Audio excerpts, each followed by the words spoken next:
Hey everyone, it's Kiss and Jess. We love saying that. Welcome to Good Mom, Bad Mama. How are you? I'm doing really good. How are you? I just realized I probably should have rinsed my mouth out. We were at a birthday party and I ate a lot of kid-friendly. I ate 3 bags of chips and 2 slices of pizza and cake. So Word. I'm like... That sounds great. I just brushed my teeth, so... Well, I did not. They feel fine. But I think we'll be fine. I think we'll be fine too. Yeah. How was your week? It was good. Oh my gosh, guess what? Did Cam play baseball? No, Cam's in Omaha for the summer. Right. Yeah. Kai bought a car. Shut up. Yeah. Really? Wait, okay. I bought the car because it has to be in, my name because kid has no credit at this point. Got it. But he's going to make the payments. He got a BMW. Why did you allow him to get one of the worst cars? Those parts are so freaking expensive. I know I'm hating. No, I'm not hating. Everybody that I've known that has had a Beamer has had major issues. Kai, don't listen to this. I do not want to deflate you. Nope. Listen, I had this conversation. I said, dude, you shouldn't do it if something happens because, of course, it's a 2013. It's not new. Yeah. But it's 2013. It's got 87,000 miles, which is really good. One owner, no accidents, and it's spotless inside. So whoever had this car took really good care of it. That's good. So, yeah. And I told him, I said, dude, I don't think you should do this because even oil changes alone are $150, $200. Yeah. And of course, kids don't want to listen to you. Sure don't. So they don't care I about was our like, fine. I said, okay, you're going to learn the tough way then because if I'm not paying for it to be fixed, especially at that price. So you're going to have to continue to save money every month in addition to your monthly payment. So that you become a little mechanic. So that when something happens, you can afford to fix it. So we'll see. But he feels good about it. Pretty fucking cool right now. I'm sure he does. Gonna ride around his little whip. Yep. Do they say that anymore? You're gonna be stunting on them. Yep. Nope. Joes. Don't think that's what they say. I do have to tell you something. So last weekend, Jessica was at my house and we were hanging out with Alexandra. Yes. Shouts to Alexandra. We were talking about amazing, beautiful, strong ass woman. Yo. FYI. For real. So we were talking about Music, and Jessica and Alexandra were sharing all of these artists that I had never heard about. And I went in and I was like, I said, I would prefer listening to books than music. And then I realized how lame I must have sounded, which is fine. I love me a good audiobook. Super cornball. No, I'm just kidding. But anyway, you told me, I don't know if it was you or Alexandra, told me to listen to Yeba. Me. Yeah. Is that how you say it? Yeah. OMG. Isn't she the best? Listened to her today and I was like, where have you been all my life? Yeah. She was a mix of Amy Winehouse and Corinne Bailey Rae, who I was obsessed with in college. I don't know who that is, but you would love her. Okay. Right. Oh, I gave you a rack. I mean, she's from way back when, but it's so funny. I actually just saw something on Instagram too that was what did it say? It said something about be grateful for the friends who introduce you to new music or something like that. Yeah. I'm super grateful for you girls. I'm grateful that you guys didn't make fun of me. But anyway, so I came across her latest album. I was listening to some of her essentials, and then I came across her latest album. And one of the songs on her newest album has A$AP Rocky's featured in it, right? Mm-hmm. So I told Peter on the car ride today. You already know. You're trying to be cool here. I was like, I got a song for you, and he goes, "Is this it?" It was at first I played the one the song that she has with Ed Sheeran. He's like, "Is this it?" I was like, "This is it." I'm like, "It's good, right?" He's like, "Yeah, it's okay." And then I played the other one, and I'm sitting there that beat drop, and he's like, "Okay." I'm like, and then of course when he starts rapping, I'm like. And he's like, "Who's that?" 50 Cent, because that's what he sounded like. He did not. He sounded like 50 at the very beginning. I go, no, especially a New Yorker, he should know 50 Cent. He sounded literally like 50 Cent. Okay. If you hear it again without the context, okay, because it didn't show right away who was featuring. I was like, no, that's A$AP Rocky. I was like, I know my music. He's like, I was like, I'm gonna go tell Alexandra and Jessica and Jordan about this, and he's like, don't you dare, do not. So anyway, I just wanted to share that. Just telling everybody. I'm telling everyone. Kissie is mad cool. Do they still say mad cool? What do they Yeah. say? I'm fetch.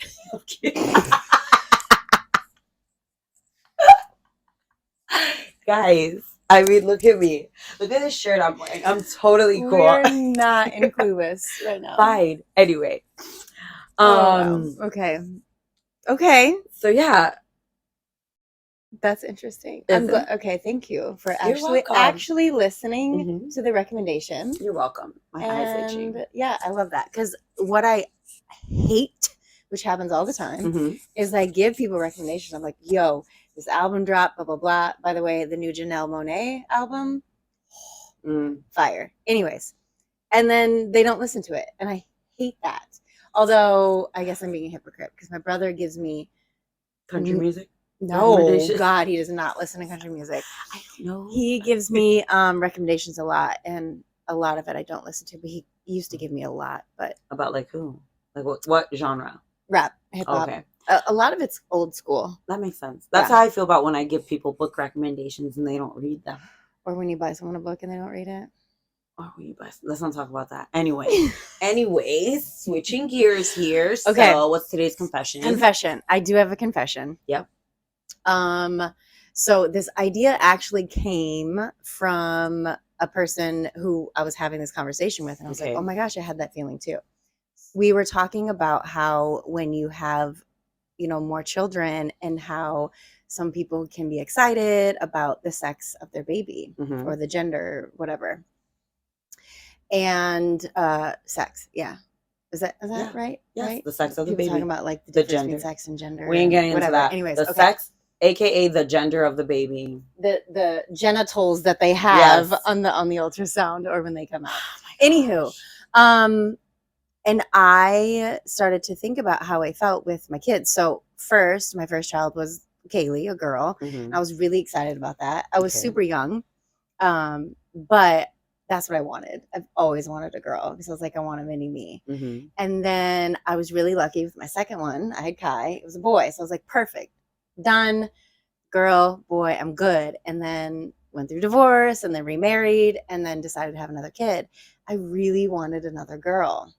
And when I found out it wasn't a girl, I was really upset about that. And we were having this conversation around like how it's not socially acceptable to admit that you're upset about the sex of your baby. And I thought, I want to talk about this.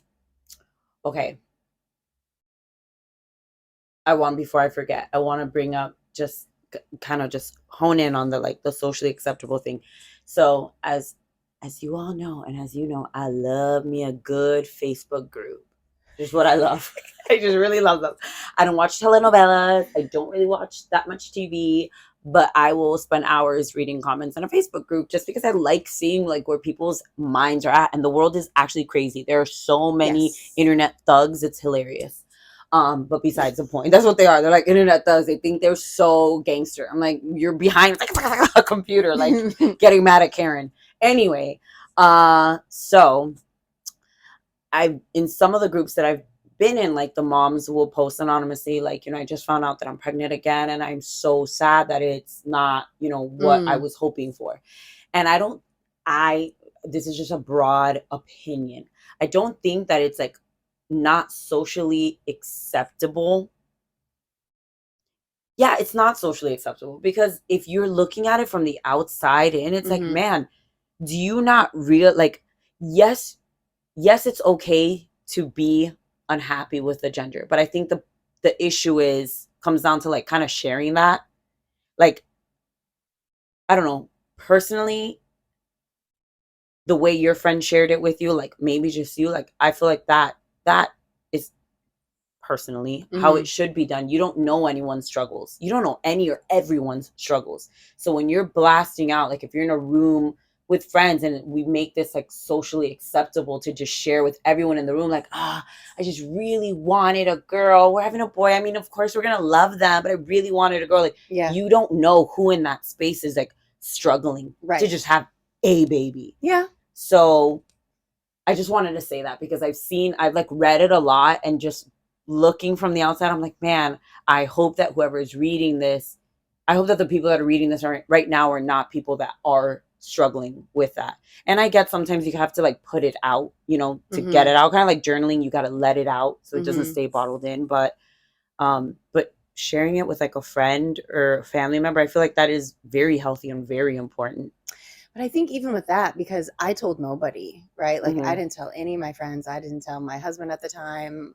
Because I was like, this is wrong to feel this way, right? Like internally, I was feeling this is not okay that I feel this, and I should be happy for what I have because I'm actually able to conceive, like you're saying. But it's also like, I don't know. I feel like we talk a lot about this. There's a lot of stigmas and things that around motherhood, and I feel like this is one of those ones that it's like, feel like it's okay for you to feel that way. Yeah. And yes, there might be someone who, is not able to conceive or is struggling, but also it's like you can still coexist in the same spaces and feel for the other person while also still being able to share your feelings about that. Now, I'm not like, I mean, I don't care. You can go out and share. I don't think people do that, right? Like you're saying, would get on social media and be like, oh my God, I'm having a girl. I'm so mad. Right? Like we don't do that. But, or like, see all these gender reveal parties where then the parents are just like, fuck. Yes. That's why I don't like gender reveal events. That's why I personally don't like them. And that's why we didn't have them for that reason. Because like, I don't need anyone's negative aura or like, negativity over like this bundle of joy, which is what it comes down to. Like, yes, you could have your opinion, and I definitely had my opinion with both of my children, but it would have really sucked to like do this in front of people, and if it wasn't what you wanted, to have to mask it. I know, right? Because you also don't want to look mad ungrateful, right? Like you imagine I pop a balloon, like, damn it, that is not what I wanted, right? It's the hormones. Oh, it's not the hormones. Yeah, I feel like there's got to be gender reveals out there that have captured this. Oh, for sure. Haven't you seen them? Oh my God, the videos are hilarious. Oh, we're going to, when we finish this episode, we're going to go on a little YouTube rant. We're going to look up these videos. They are hilarious. Oh my gosh. Okay, so Peter and I went to gender reveal for a close friend of his. This was several years ago. And the family was full of girls, and the youngest kid, whatever, was having their first kid. And the grandma like really wanted a boy. Oh my gosh, she wanted a boy so badly. And we like personally didn't know like everyone. We just knew like the dad. That's it. Okay. And when they like popped the balloon, that grandma went, damn it, and walked away. I was like, oh my God. I mean, I didn't know the context. I didn't know the backstory, but I was just like, this poor baby girl. She really, and it's like, no, it was another girl added to family. I mean, in hindsight, like this girl's amazing and the parents are amazing. Yeah, that just cracked me up because I'm like, yo, she really wanted her grandson. She did. Because it's crazy because she had like 4 boys and then they all had girls, which is kind of funny. But anyway, so yes, there are a lot of videos. And there's a lot of like meme videos. You see them a lot. I've seen them a lot on Instagram of like just the quick videos of like the dad being like a bunch of girls and then it's like another girl and the dad's just like, right. Oh, you're a girl mom or girl dad. Yes, yeah. So what about you? Well, you wait. Have 2 girls. So after you had Cam, like, I mean, of course, did it take you a while? Did it take you a while to like be accepting, or were you just kind of like? It wasn't that long. I think it was, I got over it pretty quick. Because there's nothing to do about it. Yeah. And I'm not really someone to like harp on something that I can't control. So it was like, I sat with that for, I would say, a couple days, right? And then you just get over it. You're like, okay. How much do you love him now? It's going to be a boy. Yeah, he's a freaking doll. I love the shit out of that kid. He's your attached child. Yeah, super attached. He is. Yeah. Yeah, I mean, obviously with like my brother-in-law has 3 boys, and I came from like a family with 3 boys, and my husband's side has so many boys, so we like really like wanted to be the family with the girl. We found out in the hospital, in my gyno appointment together, that it was gonna be a girl, and of course we were so ecstatic because it's like, oh my gosh, we're bringing the girl into the family. I mean, not only was she like miracle child, right? Oh yeah, but like post 3 years of trying, yes. So it's like, oh my gosh, and she's gonna be a girl. I'm gonna like, and I didn't like growing up. I had my cousins, my girl cousins, but they all had sisters.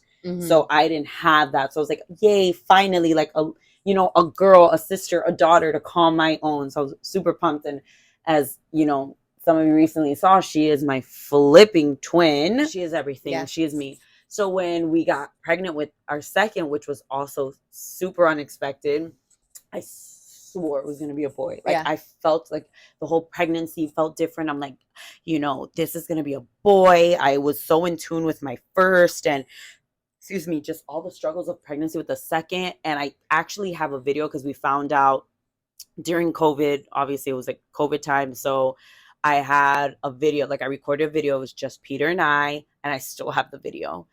And wait, did you post this? No. Have I seen this? Nobody has seen this video. Okay. Nobody has seen this video. Or maybe I've heard you talk about this. This sounds familiar. Maybe I've spoken to you privately about it. Okay, anyway. But I took a video of us and we were just both like, oh, another girl. And I was like, yeah. But like my eyes didn't match my smile. And I was, and this is not something I've admitted to anyone, whatever. I'm going to get real. I was upset because of course, like when you have a boy, everyone asks, well, when's the girl coming? When you have a girl, everyone asks, when's the boy coming? It was more like a societal thing. Like, well, when are you having the other one? It's like, are you going to keep trying till you have like, the other sex? Like, are you going to keep trying? Like, no.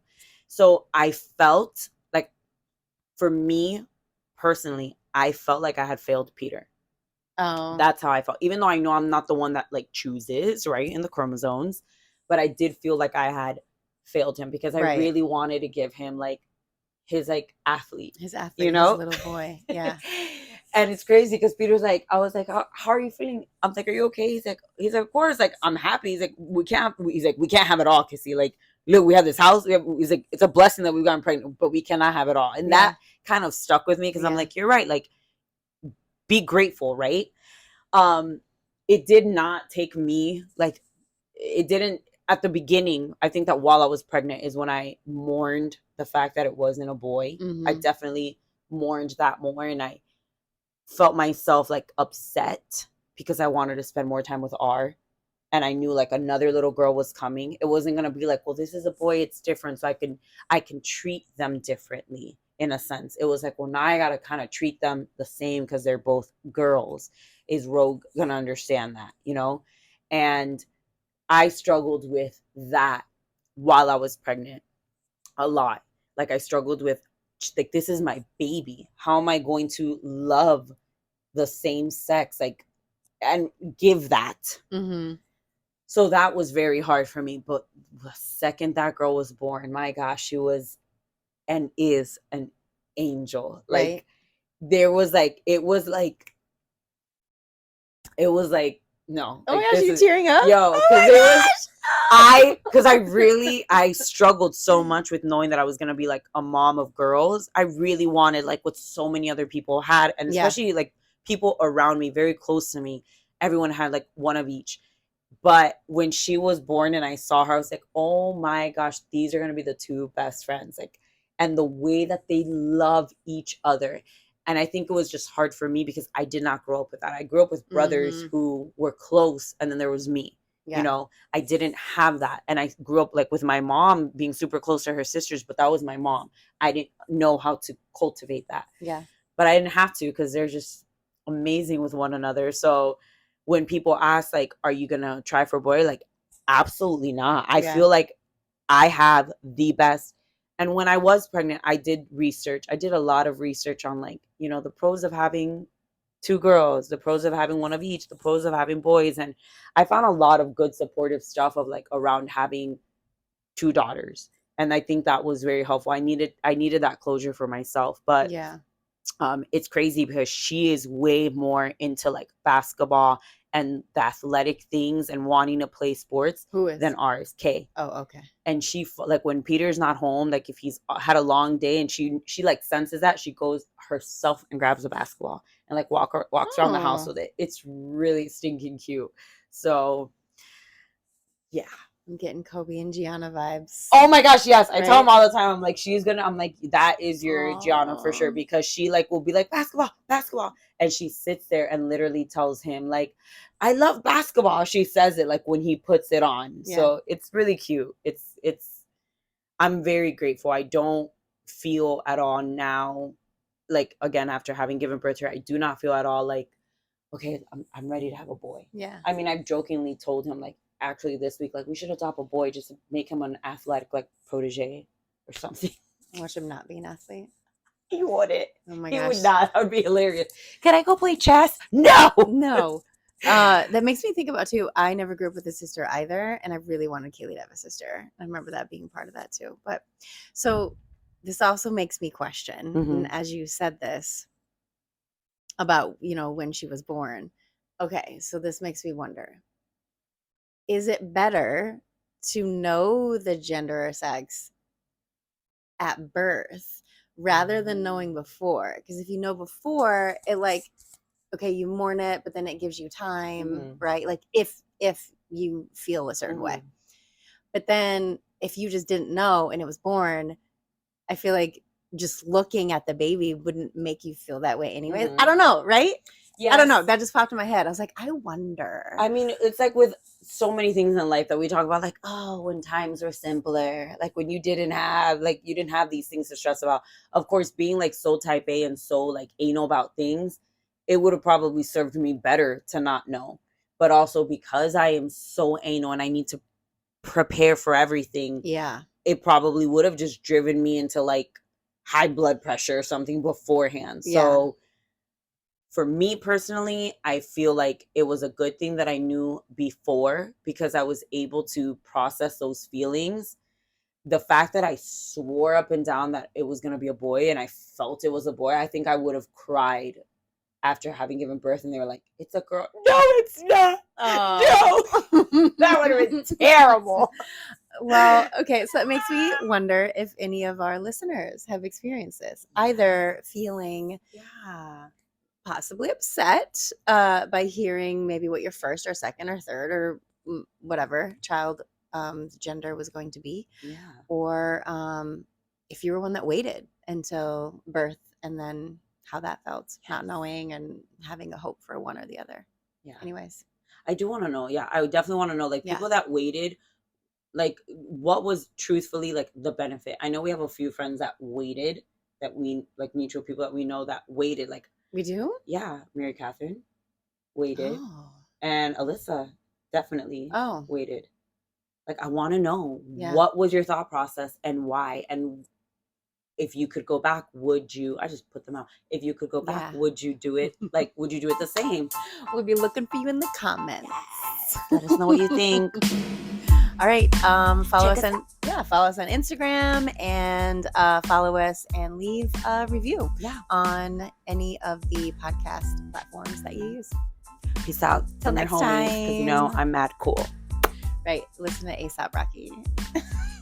Or not. Listen to a book, audiobooks. Let me know if you need recommendations. Also, Yeba. Go listen to her if you haven't yet. Yeba. Yebba. Yeah. All right. Out.